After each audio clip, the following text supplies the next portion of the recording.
Hare Krishna, Krishna Krishna, Hare Hare, Hare Rama, Rama Rama, Hare Hare. Hare Krishna, Krishna Krishna, Hare Hare. And now chapter 21, Confidential Knowledge. From Canto 6, chapter 3, texts 17 through 29 of the Srimad Bhagavatam.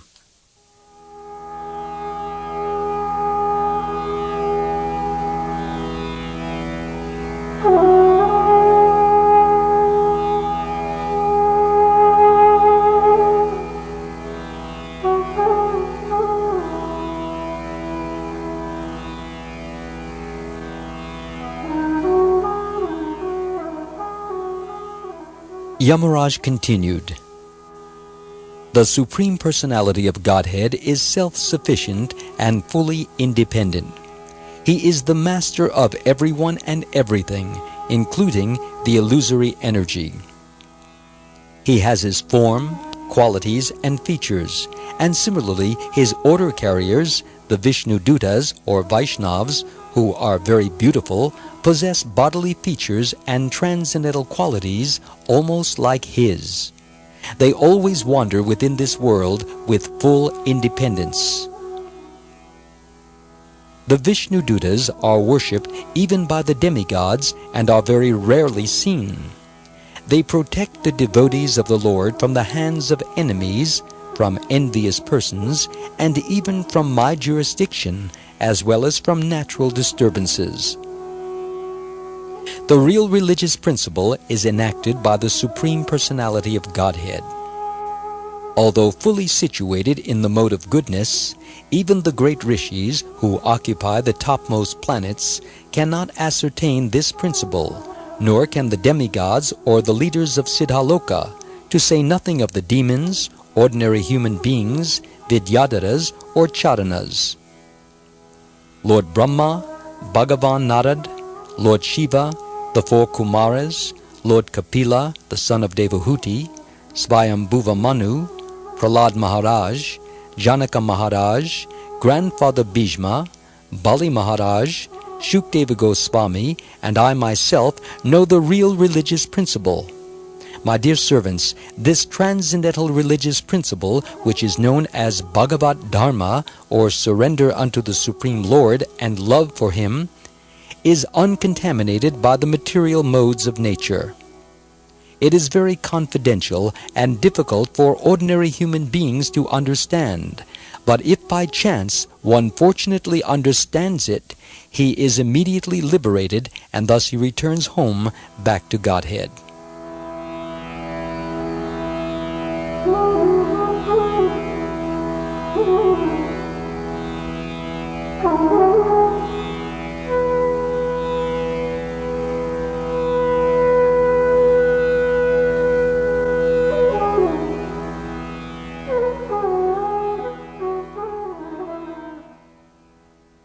Devotional service, beginning with the chanting of the holy name of the Lord, is the ultimate religious principle for the living entity in human society. My dear servants, who are as good as my sons, just see how glorious is the chanting of the holy name of the Lord. The greatly sinful Ajamil chanted only to call his son, not knowing that he was chanting the Lord's holy name. Nevertheless, by chanting the holy name of the Lord, he remembered Narayan, and thus he was immediately saved from the ropes of death. Therefore, it should be understood that one is easily relieved from all sinful reactions by chanting the holy name of the Lord and chanting His qualities and activities. This is the only process recommended for relief from sinful reactions. Even if a person chants the holy name of the Lord with improper pronunciation, he will achieve relief from material bondage if he chants without offenses. Ajamil, for example, was extremely sinful, but while dying he merely chanted the holy name, and although calling his son, he achieved complete liberation because he remembered the name of Narayan. Because they are bewildered by the Supreme Lord's illusory energy, Yajnavalkya, Jaimini, and other compilers of the religious scriptures cannot know the confidential religious system of the 12 Mahajanas. They cannot understand the transcendental value of performing devotional service or chanting the Hare Krishna mantra.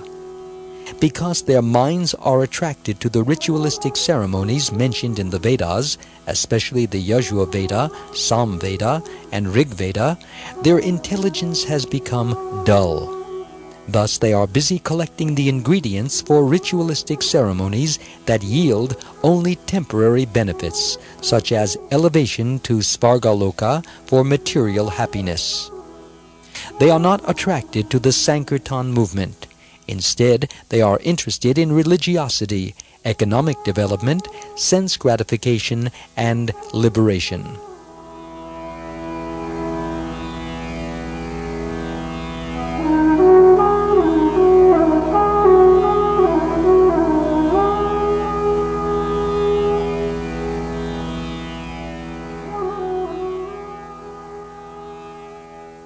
Considering all these points, therefore, intelligent men decide to solve all problems by adopting the devotional service of chanting the holy name of the Lord, who is situated in everyone's heart, and who is a mine of all auspicious qualities. Such persons are not within my jurisdiction for punishment. Generally, they never commit sinful activities, but even if by mistake or because of bewilderment or illusion they sometimes commit sinful acts, they are protected from sinful reactions because they always chant the Hare Krishna mantra. My dear servants, please do not approach such devotees, for they have fully surrendered to the lotus feet of the Supreme Personality of Godhead. They are equal to everyone, and their narrations are sung by the demigods and the inhabitants of Siddhaloka. Please do not even go near them.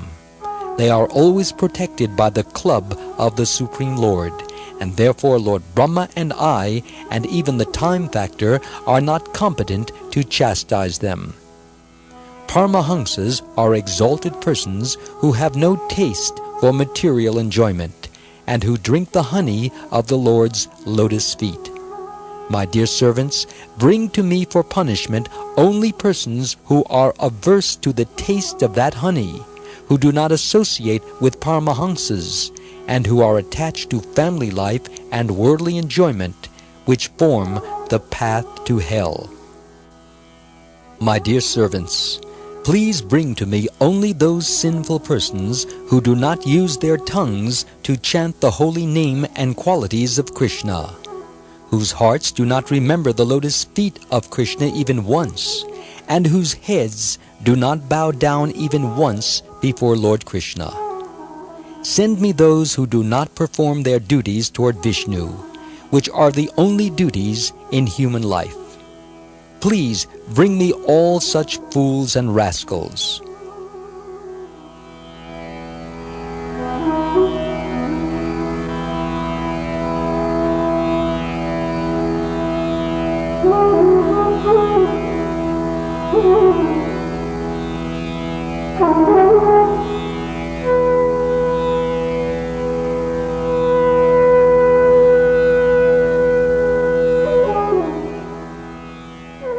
Purport.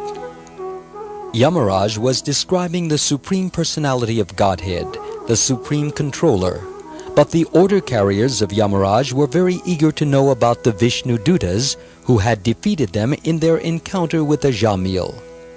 Yamaraj therefore stated that the Vishnu Dutas resemble the Supreme Personality of Godhead in their bodily features, transcendental qualities, and nature. In other words, the Vishnu Dutas, or Vaishnavas, are almost as qualified as the Supreme Lord. Yamaraj informed the Yamadutas that the Vishnu Dutas are no less powerful than Lord Vishnu. Since Vishnu is above Yamaraj, the Vishnu Dutas are above the Yamadutas. Persons protected by the Vishnu Dutas, therefore, cannot be touched by the Yamadutas.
Yamaraj has described the qualities of the Vishnu Dutas to convince his own servants not to be envious of them.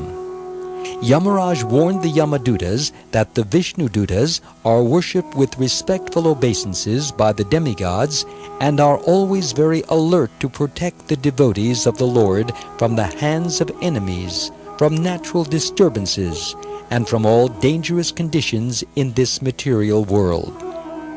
Sometimes the members of the Krishna Consciousness Society are afraid of the impending danger of world war and ask what would happen to them if a war should occur.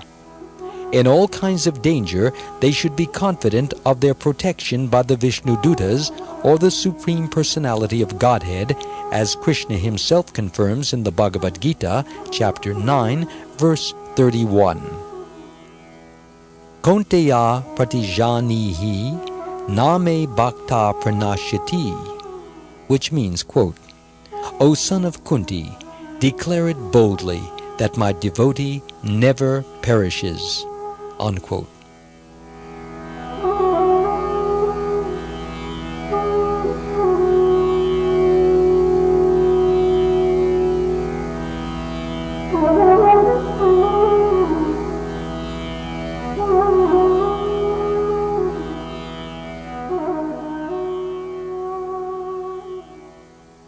Material danger is not meant for devotees. This is also confirmed in the Srimad Bhagavatam, Canto 10, Chapter 14, verse 58. Padam padam yad vipadam nate sham. This means that in the material world there are dangers at every step, but they are not meant for devotees who have fully surrendered unto the lotus feet of the Lord.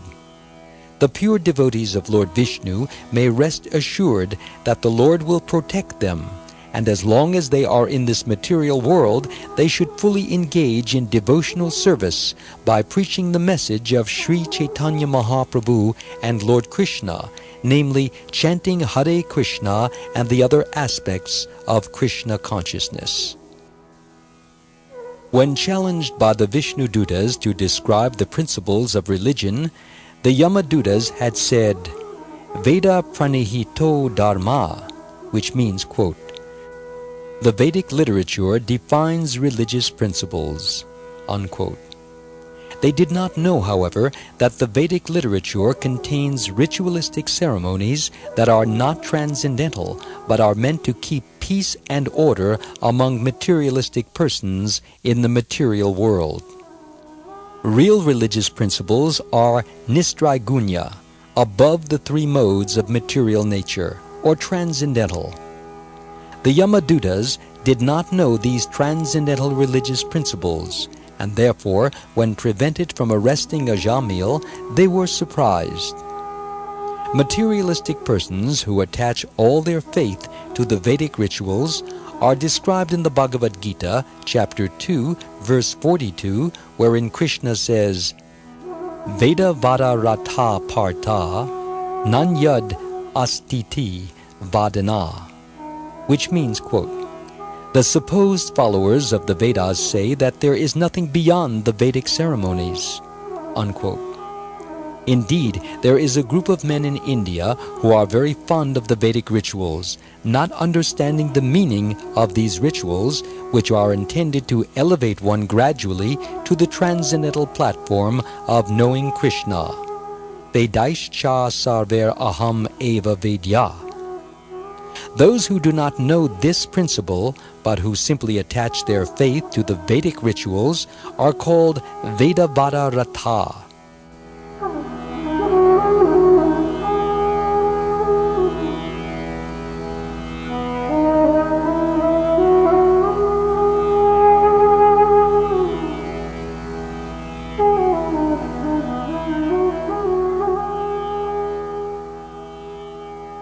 Herein it is stated that the real religious principle is that which is given by the Supreme Personality of Godhead. Lord Krishna states that principle in the Bhagavad Gita, chapter 18, verse 66. Sarva dharman parityajya mamekam sharanam vraja, which means, quote, give up all other duties and surrender unto me, unquote. That is the real religious principle everyone should follow. Even though one follows the Vedic scriptures, one may not know this transcendental principle, for it is not known to everyone. To say nothing of human beings, even the demigods in the upper planetary systems are unaware of it. This transcendental religious principle must be understood from the Supreme Personality of Godhead directly, or from His special representative, as stated in these verses. In the Bhagavad Gita, Lord Krishna refers to Bhagavat Dharma as the most confidential religious principle. Sarva guyatamam guyad guyataram. Krishna says to Arjuna, quote, because you are my very dear friend, I am explaining to you the most confidential religion, unquote. Sarva dharman parityajya mamekam sharanam vraja. Give up all other duties and surrender unto me. One may ask, if this principle is very rarely understood, what is the use of it? In answer, Yamaraj states herein that this religious principle is understandable if one follows the Parampara system of Lord Brahma, Lord Shiva, the four Kumaras, and the other standard authorities. There are 4 lines of disciplic succession. 1 from Lord Brahma, 1 from Lord Shiva, 1 from Lakshmi, the goddess of fortune, and 1 from the Kumaras.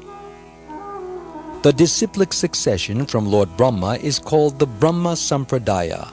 The succession from Lord Shiva, or Shambhu, is called the Rudra Sampradaya.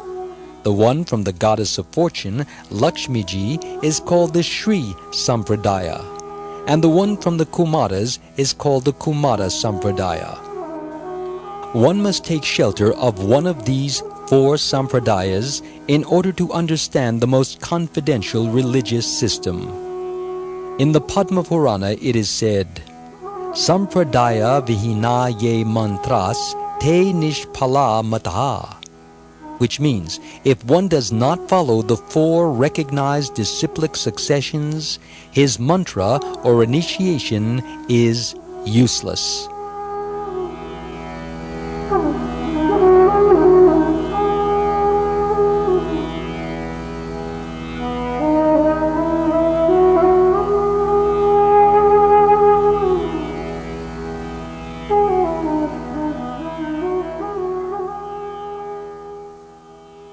At present, there are many apasampradayas, or unbonafide sampradayas, which have no link to authorities like Lord Brahma, Lord Shiva, the Kumaras, or Lakshmi. People are misguided by such sampradayas. The Shastras say that being initiated into such a sampradaya is a waste of time, for it will never enable one to understand real religious principles and surrender to Krishna. Real religious principles are Bhagavat Dharma, the principles described in the Srimad Bhagavatam itself, or in the Bhagavad Gita, the preliminary study of the Bhagavatam. What are these principles? The Bhagavatam, Canto 1, Chapter 1, Verse 2 says, Dharma projita kaitavotra, which means, quote, in the Srimad Bhagavatam, there are no cheating religious systems, unquote. In other words, everything in the Bhagavatam is directly connected with the Supreme Personality of Godhead. The Bhagavatam, Canto 1, Chapter 2, Verse 6, further says, Savaipum sam paro dharmo yato bhaktir adhoksaje, which means, quote, the supreme religion is that which teaches its followers how to love the Supreme Personality of Godhead, who is beyond the reach of experimental knowledge, unquote. Such a religious system begins with Tannama Grahana, chanting the holy name of the Lord. After chanting the holy name and dancing in ecstasy, one gradually sees the transcendental form of the Lord, the qualities of the Lord, and the pastimes of the Lord. In this way, one fully understands the situation of the personality of Godhead.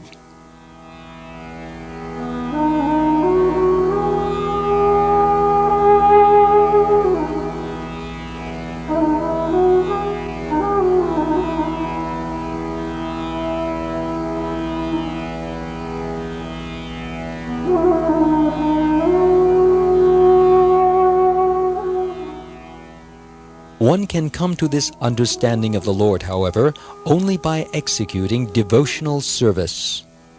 As Krishna states in the Bhagavad Gita, chapter 18, verse 55, Bhaktya mam abhijanati yavan yash chasmi tatvadaha, which means, quote, one can understand me as I am only by devotional service, unquote. If a person is fortunate enough to understand the Supreme Lord in this way, the result is that after giving up his material body, he no longer has to take birth in this material world. Tyakva deham punah janma naiti. Instead, he returns home, back to Godhead. That is the ultimate perfection. Therefore, Krishna says in the Bhagavad Gita, chapter 8, verse 15, Mam upetya punah janma dukhalayam ashashvataham napnuvanti mahatmana samsiddhim paramam gata, which means, quote, after attaining me, the great souls who are yogis in devotion never return to this temporary world, which is full of miseries, because they have attained the highest perfection, unquote. There is no need to conduct research into the significance of the chanting of the Hare Krishna mantra. The history of Ajamil is sufficient proof of the power of the Lord's holy name and the exalted position of a person who chants the holy name incessantly. Therefore, Sri Chaitanya Mahaprabhu advised, Harer Nama, Harer Nama, Harer Namaiva Kevalam, Kalo nastyeva, nastyeva, nastyeva gatir anyata, which means, quote, in this age of quarrel and hypocrisy, the only means of deliverance is chanting the holy name of the Lord. There is no other way. There is no other way. There is no other way. Unquote. From the Brihan-Naradiya Purana, Canto 3, Chapter 8, verse 126. In this age, almost no one can perform all the difficult ritualistic ceremonies for becoming liberated. Therefore, all the Shastras and all the Acharyas have recommended that in this age one simply chant the holy name. That will bring one all perfection. In the assembly of Raghunath Das Goswami's father, Haridas Thakur confirmed that simply by chanting the Lord's holy name, a person is liberated, even if he does not chant completely inoffensively. Smarta Brahmins and Mayavadis do not believe that one can achieve liberation in this way, but the truth of Haridas Thakur's statement is supported by many quotations from the Vedic literature.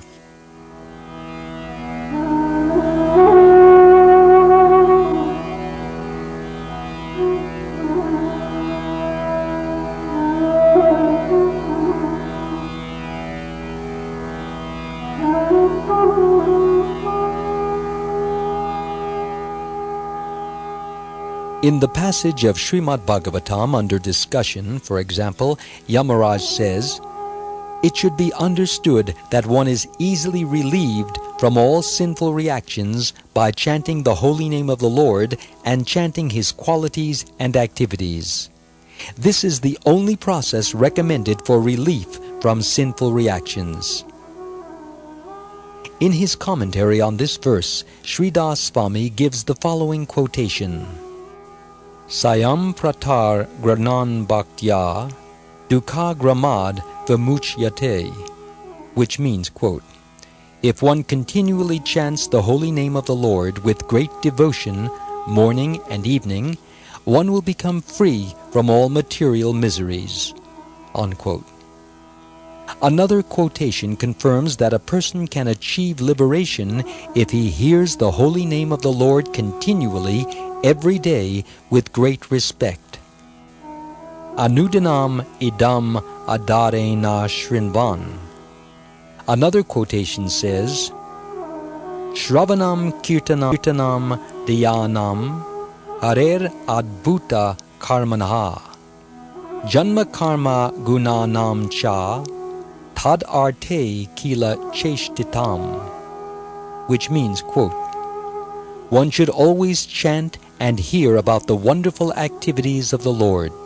One should meditate upon these activities, and one should endeavor to please the Lord." Unquote. From the Srimad Bhagavatam, Canto 11, Chapter 3, verse 27.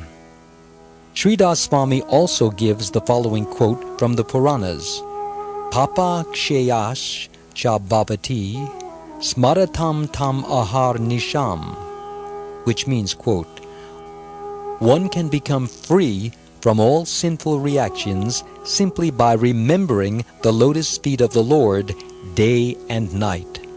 Unquote. Finally, he quotes from the chapter of Srimad Bhagavatam under discussion, Canto 6, Chapter 3, verse 31. Tasmat sankirtanam Vishnur jagan mangalam amhasam mahatam api koravya vidyai kantika nishkritam, which means, quote, "The chanting of the holy name of the Lord is able to uproot even the reactions of the greatest sins. Therefore, the chanting of the Sankirtan movement is the most auspicious activity in the entire universe." Unquote. All these quotations prove that one who constantly engages in chanting and hearing the holy name of the Lord, along with descriptions of his fame, form, and activities, is liberated. As stated wonderfully in verse 24, "Eta vatalam aganir haranaya pumsam." Simply by uttering the name of the Lord, one is freed from all sinful reactions. The word alam in this verse indicates that simply uttering the holy name of the Lord is sufficient. There is no need of any other process. Even if a person chants imperfectly, he becomes free from all sinful reactions.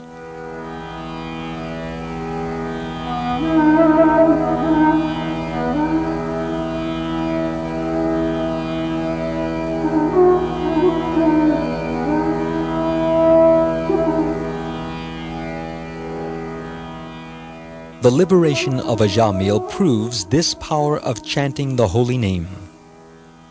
When Ajamil chanted the holy name of Narayan, he did not precisely remember the Supreme Lord. Instead, he remembered his own son. At the time of death, Ajamil certainly was not very clean. Indeed, he was famous as a great sinner. Furthermore, one's physiological condition is completely disturbed at the time of death, and in such an awkward condition, it would certainly have been very difficult for Ajamil to have chanted clearly. Nevertheless, Ajamil achieved liberation simply by chanting the holy name of the Lord. Therefore, what is to be said of those who are not sinful like Ajamil? It is to be concluded that with a strong vow one should chant the holy name of the Lord, Hare Krishna, Krishna Krishna, Hare Hare, Hare Rama, Rama Rama, Hare Hare. For thus, by the grace of Krishna, one will certainly be delivered from the clutches of Maya. The chanting of the Hare Krishna mantra is recommended even for persons who commit offenses, because if they continue chanting, they will gradually chant offenselessly. Then by chanting Hare Krishna without offenses, one increases his love for Krishna. As stated by Lord Chaitanya, Prema Pum Arto Mahan. One's main concern should be to increase one's attachment to the Supreme Personality of Godhead and to increase one's love for Him.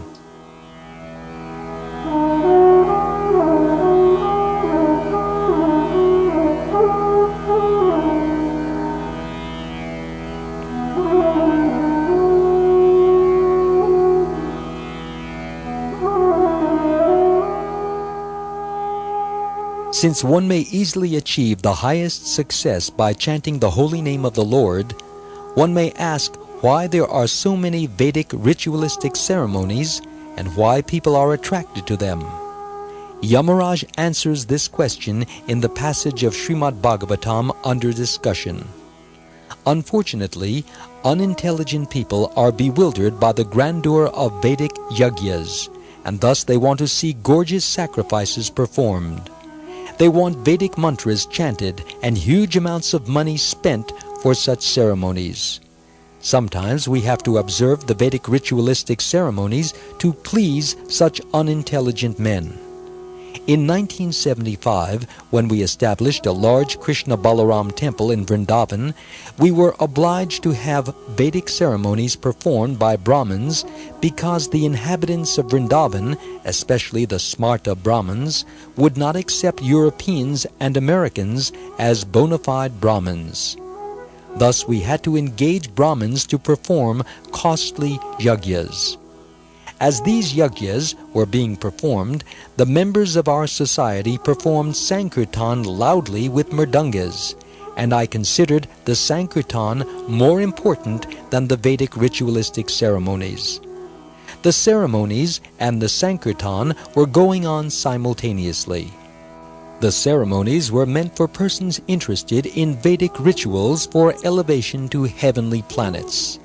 Jadi Krita Matir Madhu Pushpitayam, whereas the Sankirtan was meant for pure devotees interested in pleasing the Supreme Personality of Godhead.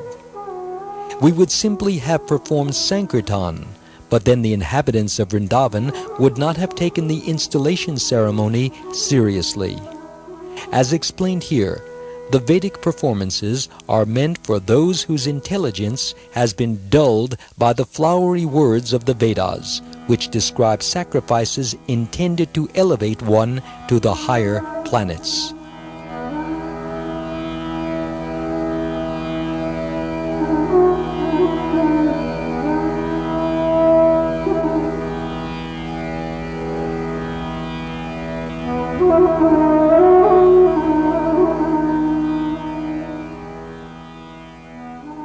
Especially in this age, Sankirtan alone is sufficient. If the members of our temples in the different parts of the world simply continue Sankirtan before the deity, especially before Sri Chaitanya Mahaprabhu, they will remain perfect. There is no need of any other performances. Nevertheless, to keep oneself clean in habits and mind, deity worship and other regulative principles are required. Srila Jiva Goswami says that although Sankirtan is sufficient for the perfection of life, worship of the deity in the temple must continue, so that the devotees may stay clean and pure. Srila Bhakti Siddhanta Saraswati Thakur therefore recommended that one follow both processes simultaneously. We strictly follow his principle of performing deity worship and Sankirtan along parallel lines. This we should continue.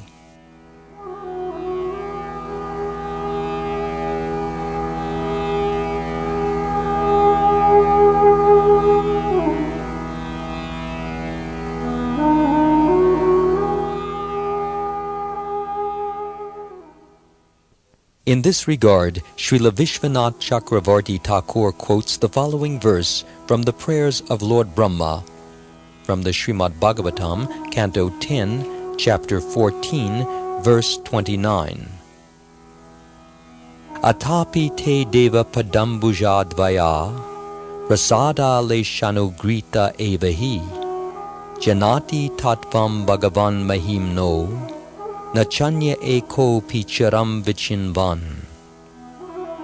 The purport is that Even though one is a very learned scholar of the Vedic Shastras, he may be completely unaware of the existence of the Supreme Personality of Godhead and His name, fame, qualities, and so forth, whereas one who is not a great scholar can understand the position of the Supreme Personality of Godhead if he somehow or other becomes a pure devotee of the Lord by engaging in devotional service.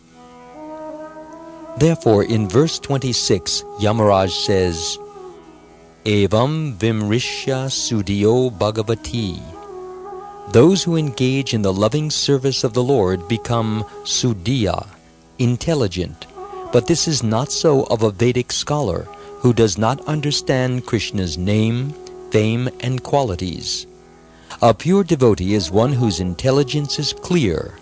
He is truly thoughtful because he engages in the service of the Lord, not as a matter of show, but with love, with his mind, words, and body. Non-devotees may make a show of religion, but it is not very effective, because although they ostentatiously attend a temple or church, they are thinking of something else. Such persons are neglecting their religious duty and are punishable by Yamaraj. But a devotee who commits sinful acts unwillingly or accidentally because of his former habits is excused. That is the value of the Sankirtan movement.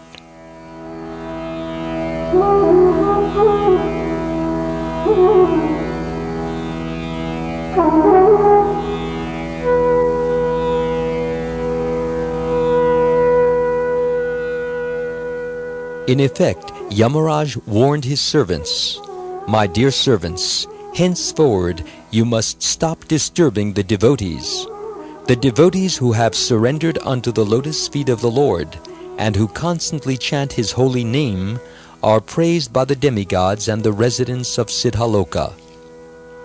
Those devotees are so respectable and exalted that Lord Vishnu personally protects them with the club in his hand. If you approach such devotees, he will kill you with that club. What to speak of you, if even Lord Brahma or I were to punish them, Lord Vishnu would punish us. Therefore, do not disturb the devotees any further.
After warning the Yamadutas in this way, Yamaraj then indicates who is to be brought before him.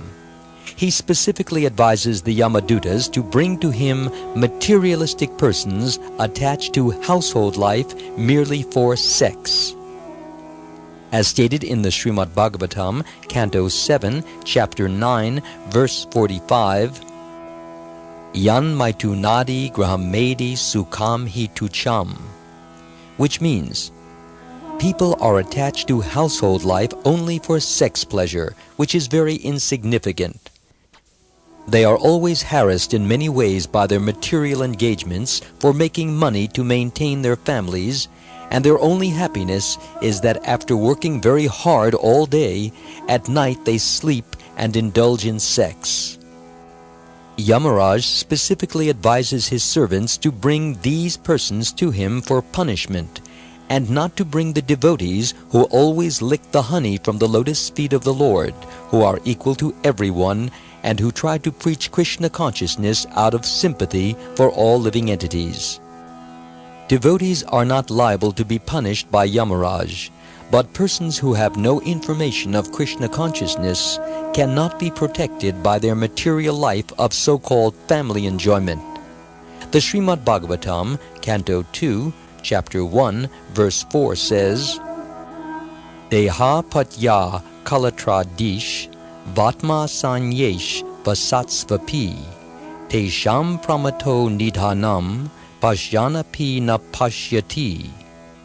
Which means, materialistic persons complacently believe that their nations, communities, or families can protect them, unaware that all such fallible soldiers will be destroyed in due course of time.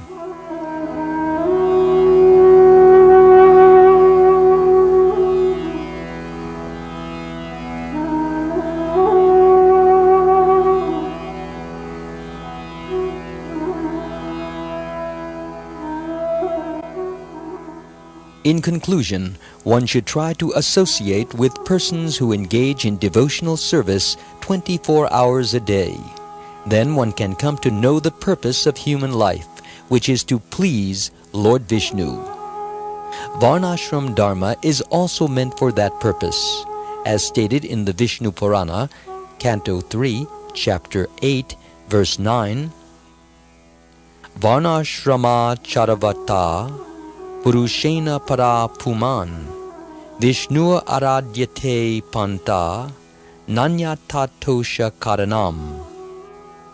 Which means, human society is meant to follow strictly the Varnashram Dharma, which divides society into 4 social divisions, Brahman, Kshatriya, Vaishya, and Shudra, and 4 spiritual divisions, Brahmacharya, Grahastha, Vanaprastha, and Sannyasa. Varnashram Dharma easily brings one nearer to Lord Vishnu, who is the only true objective in human society. Nate vidhu svartha gatim hi Vishnum. Unfortunately, however, people do not know that their self-interest is to return home back to Godhead, or to approach Lord Vishnu. Durashaya ye bahirartha manina. Instead, they are simply bewildered by Krishna's external illusory energy. Every human being is expected to perform duties meant for approaching Lord Vishnu. Therefore, Yamaraj advises the Yamadutas to bring him only those persons who have forgotten their duties toward Vishnu.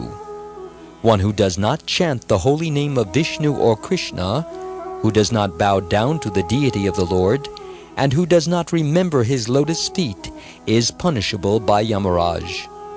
In summary, all Avaishnavas, persons unconcerned with Lord Vishnu, are punishable by Yamaraj.